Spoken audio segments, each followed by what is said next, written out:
That's his way of saying thank you very much. Thank you everyone for coming.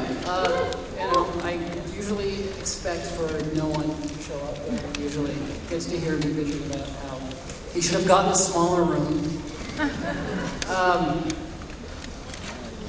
I had planned when I first decided to come to the ComicCon this year, because I haven't been to ComicCon in about 2 years, about 3 years, I guess.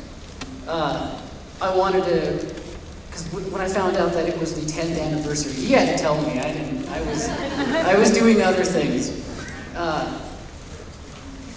I wanted to have something a little newer to show you, so I regret to inform you that I was going to show up and have an animation that I was working on with a couple of guys, Chris Graham and some other friends who do some CG work in video games, just a bunch of people who are kind of sick of their day jobs. But I don't have that to show. Yeah, I'm sorry to deny you one of what would have been one of the greatest experiences of your lives. But I started working on as soon as we started to work on the animation, we began working on the mindless self-indulgence video. And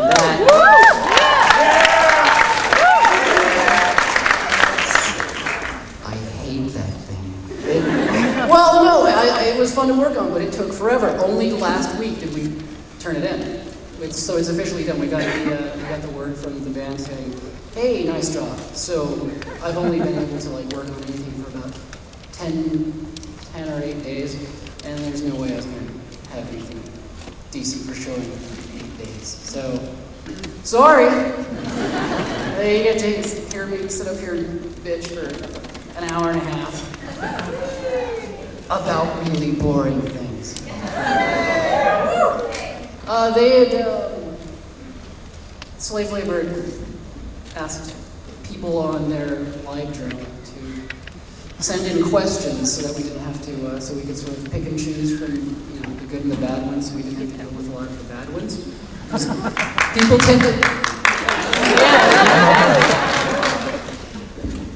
They were all bad. Yeah. They were all really horrible questions.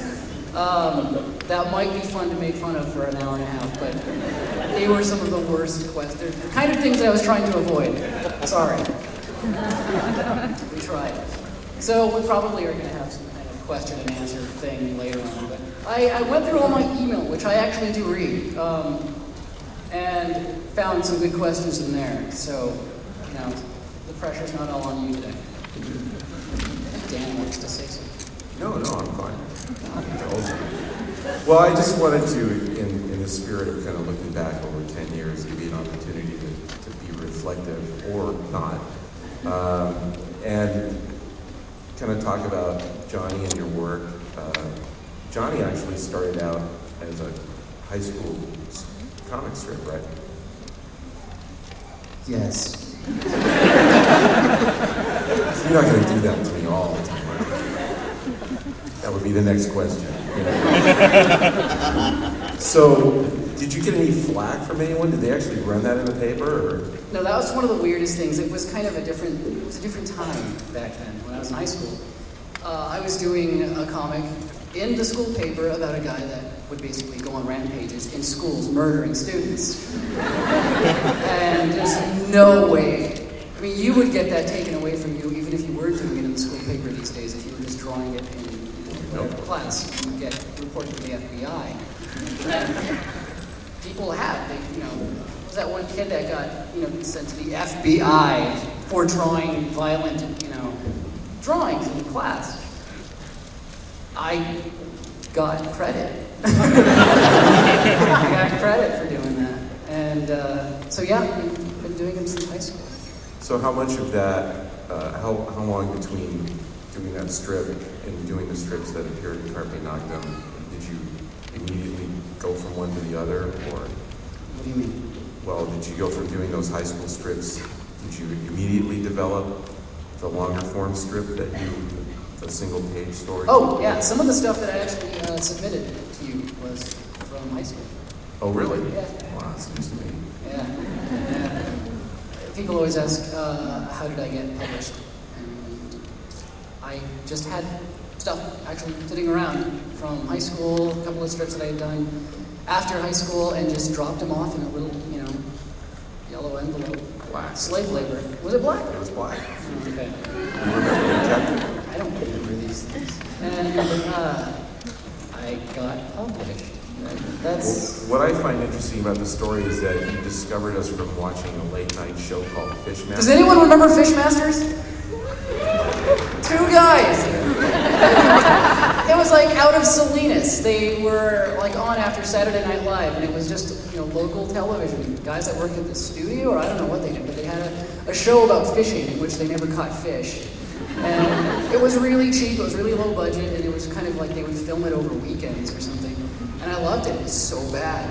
And they had a comic book put out through slave labor, which was the first time I had heard of slave labor. So every weekend I would see the ad for their comic book, and then the commercial for Fishmasters, published by Slave Labor Graphics on Bascom Avenue.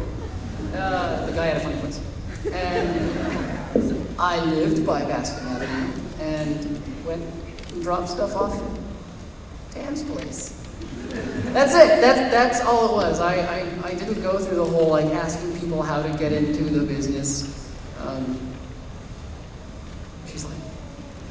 She's all Splinter Cell over here.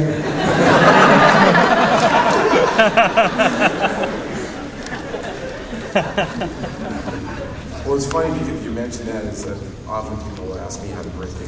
What's the best way for them to break into comics? And I say, well, the best way is through the back window. And which is essentially what you did. But it was before we were getting 10 packages a day from people, so it was a lot easier to look at it between lunch and going home. So you submitted the book, or you submitted the work, and you decided to publish your work. And from that point, did you already have a long notion of what is now Jhonen the Homicidal Maniac, the 7 issues that collects that? Oh, no. The first series was my first comic book ever, and it shows. It was all very kind of free-form stuff. I had an idea of every issue was kind of an idea of what was vaguely going to happen. I knew that he was going to go to hell, and that he was going to meet, God, blah, blah, blah, blah, blah. But no details. It was on the night that I was actually working on the pages that the details would show up. And it's why the book doesn't really have a very kind of nice story arc, because to me, nice story arc meant it was kind of rigid. So it just kind of went all over the place. And only towards the end did I kind of start making, connecting the dots and start thinking, oh, that could make sense out of this part in the first issue. And that's usually how I start off. I usually start off completely chaotic, and then when I realize I'm coming to the end of the series, go, holy crap, I've got one issue to, make this thing like it was intentional. And that's... This is, of course, not what you told me. As I told him, I have it all up here, Dad. Most of the time, everybody lies when they say that. Him in particular. So, no, I didn't have it all planned out. I still don't even know what it means. Well, what